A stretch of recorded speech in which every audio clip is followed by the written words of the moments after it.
मुझे jail camp से इसलिए निकाला गया क्योंकि मैं कुर्मी समुदाय के लोगों को ये बोली कि किसी भी हालत में, चाहे वो रेल रोक दे, चाहे सड़क जाम कर दे, चाहे वो जंतर मंतर से कूद जाए, कुर्मी आदिवासी बनना चाहते हैं तो कभी नहीं बन सकते। अभी देखती हूँ कि किस में कितना दम है कि इतने जितने भी महतो के लीडर्स हैं, मैं उनको आगाह करना चाहती हूँ, चेताना चाहती हूँ कि आदिवासी बनने का सपना छोड़ दीजिए।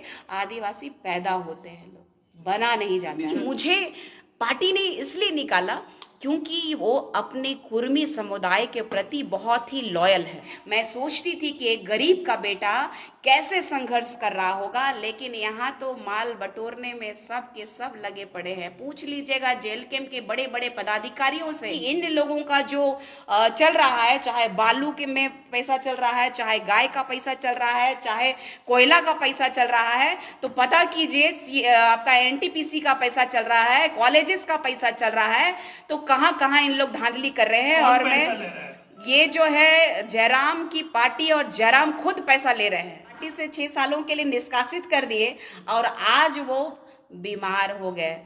और ये देखना है कि वो रेल टेक का कार्यक्रम, कुर्मियों का जो कार्यक्रम आंदोलन है, उसमें वो पहुंचते हैं कि नहीं। आज उनकी बहन बेटियों की इज्जत है और सोशल मीडिया में जिस तरीके से ये लोग छेछालीदर कर रहे हैं, तो क्या दूध के धुले हैं ये लोग। एक ही बात बोलूंगी, आदिवासी बेटी हूं, आदिवासी बेटी रहूंगी और अंतिम समय तक लड़ूंगी।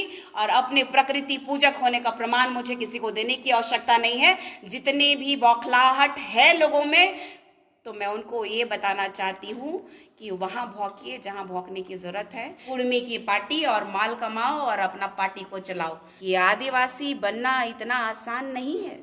आदिवासी का हक और अधिकार खाने के लिए आप जो लगातार प्रयास कर रहे हैं, वो प्रयास विफल होगा। ये सिर्फ और सिर्फ राजनीतिक स्टंट है। टाइगर कहते थे, सोचते थे कि ये काशी में एक भारी है। मैं इंतजार कर रही थी इस समय का, इस मोमेंट का। आज मैं बहुत खुश हूँ कि मुझे पार्टी ने इसलिए निकाला क्योंकि वो अपने कुर्मी समुदाय के प्रति बहुत ही लॉयल है। और यदि वो अपनी कुर्मी पार्टी के प्रति इतने लॉयल है, अगर वो पूरी संपूर्ण पार्टी के अगर होते, तो इससे पहले मैं झंडा प्रकरण को ईसाई समुदाय का लगातार विरोध की कि वो हमारा आरक्षण नहीं खा सकते।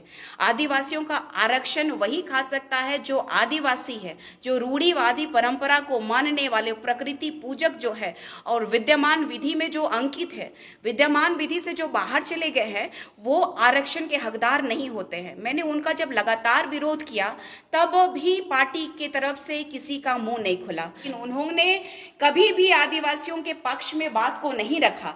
और मैं इस दिन का बेसब्री से इंतजार कर रही थी कि इन लोगों का जो चल रहा है, चाहे बालू के में पैसा चल रहा है, चाहे गाय का पैसा चल रहा है, चाहे कोयला का पैसा चल रहा है, तो पता कीजिए आपका एनटीपीसी का पैसा चल रहा है, कॉलेजेस का पैसा चल रहा है, तो कहाँ कहाँ इन लोग धांधली कर रहे हैं। और मैं ये जो है जयराम की पार्टी और जयराम खुद पैसा ले रहे हैं।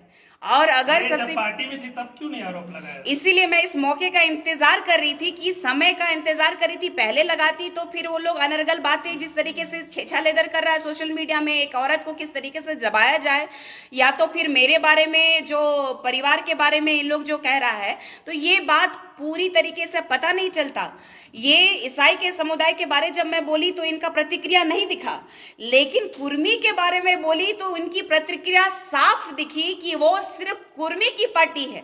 मुझे लगता था कि सभी धर्मों के लोगों को लेकर के चलने वाला है जयराम महतो, लेकिन यहाँ पे लग रहा है कि वो सिर्फ और सिर्फ अपनी पब्लिसिटी से खुद की उपलब्धि गिनवा रहे हैं।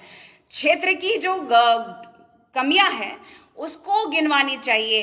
कभी आए ना धनबाद और बोकारो से, कभी इधर आवे लोहरदगा, गुमला, सिमडेगा, पता चल जाएगा कि जेल कैंप क्या है। आवाज उठाने, सही बात है। आप कुर्मी अगर मांग कर रहे हैं तो इसमें आप क्यों विरोध है आप लोग का कि क्यों एसटी में शामिल होने की मांग कर रहे हैं? वो तो कई बार पहले भी कर चुके हैं। देखिए, सबसे बड़ी बात है कि आप 2 साल का हिस्ट्री देख लीजिए। क्या जयराम महतो इससे भी पहले रेल टेक कार्यक्रम किया गया था कुर्मियों के द्वारा, तो क्या वो वहां शामिल थे? कुर्मियों के प्रति उनका क्या भाव है, इसको भी चिंता का विषय है। आज देखिए कि वो मुझे पार्टी से 6 सालों के लिए निष्कासित कर दिए और आज वो बीमार हो गए। और ये देखना है कि वो रेल टेक का कार्यक्रम, कुर्मियों का जो कार्यक्रम आंदोलन है उसमें वो पहुंचते हैं कि नहीं। ये भी देखना है कि कुर्मियों के प्रति जो वो चाल चल रहे हैं, कुर्मियों के प्रति जो राजनीति कर रहे हैं, क्या वाकई ये कुर्मियों के है भी कि नहीं, ये भी चिंता का विषय है। ये अभी तक में आपने देखा हो गया कि घटवार जो है, कोल तेली लोग हैं जो कि वो भी चाहते हैं लगातार अपनी आवाज उठाते रहे कि आदिवासी समुदाय में हमें शामिल किया जाए। लोग आदिवासी समुदाय में क्यों शामिल होना चाहते हैं? चिंता का विषय यही है कि जब पूरे संविधान में हमारे लिए एक विशेष संविधान बना हुआ है तो इस संविधान पे छेड़छाड़ क्यों? आप एक बात बता दीजिए कि सदन में जयराम महतो ने कुर्मी के परिप्रेक्ष्य में कितनी बार आवाज उठाई उन्होंने। चिंता का विषय ये है कि ना वो कुर्मियों के हैं ना आदिवासियों के हैं। वो सिर्फ और सिर्फ चाहते हैं कि हम जो विधायक हैं, मुखिया मंत्री किसी भी तरह इन प्रकारन बन जाएं। मैं सोचती थी कि एक गरीब का बेटा कैसे संघर्ष कर रहा होगा, लेकिन यहाँ तो माल बटोरने में सब के सब लगे पड़े हैं। पूछ लीजिएगा जेल कैंप के बड़े बड़े पदाधिकारियों से, सीधे मुंह बात नहीं होती है। आज तक झारखंड में जेल कैंप को कैसे बढ़ाना है, वार्षिक अधिवेशन के अलावा किसी भी तरह का कोई मीटिंग ऐसा नहीं हुआ है। और सबसे बड़ी बात है कि ये मुझे कह रहे हैं कि प्रत्याशी बनाया गया, तो प्रत्याशी जो है कि हम जाकर के मांग के नहीं लाए थे कि प्रत्याशी बना दीजिए।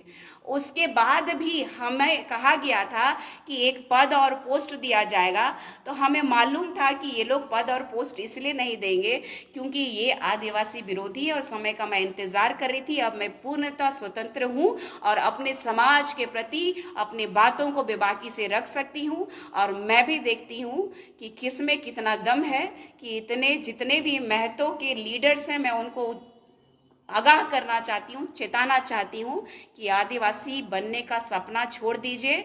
आदिवासी पैदा होते हैं, लोग बना नहीं जाता निशा है। जी, एलकेएम में जितने भी आदिवासी नेता हैं, क्या आप सब कोई छोड़ देंगे इस बात से? जिस तरह से आप कह रहे हैं रूढ़िवादी हैं हम लोग, आदिवासी नेता हैं, तो क्या सब कुछ छोड़ देना चाहिए? देखिए, आदिवासियों की आत्मा जो है जमीन है और इस प्रकृति को मानते हैं आदिवासी। अगर आदिवासी वो रियली हैं, आदिवासी का सम्मान करते हैं, तो वो जरूर छोड़ेंगे, क्योंकि एक विशेष समुदाय की पार्टी है, ये सिर्फ और सिर्फ कुर्मी की पार्टी है। तो मुझे जहां तक लगता है कि जो चोर चोर मुसेरे भाई मुझे बताएंगे कि निशा भगत जो आदिवासी लड़की जो लड़ रही है, चरित्र हरण करके आप मुझे नहीं गिरा सकते हैं। एक ही बात बोलूंगी, आदिवासी बेटी हूं, आदिवासी बेटी रहूंगी और अंतिम समय तक लड़ूंगी। और अपने प्रकृति पूजक होने का प्रमाण मुझे किसी को देने की आवश्यकता नहीं है। जितने भी बौखलाहट है लोगों में, तो मैं उनको ये बताना चाहती हूँ कि वहाँ भौंकिए जहाँ भौंकने की जरूरत है, वहाँ तथ्य और प्रमाण की बात कीजिए। जाइए ना, आप संविधान की बात करिए, जाइए ना, आप लड़िए ना, आप जाइए ना कोर्ट और कचहरी कि हम आदिवासी हैं। आदिवासी ऐसे कोई बन जाता है क्या? दुर्भाग्य है और हंसी के पात्र हैं ये लोग।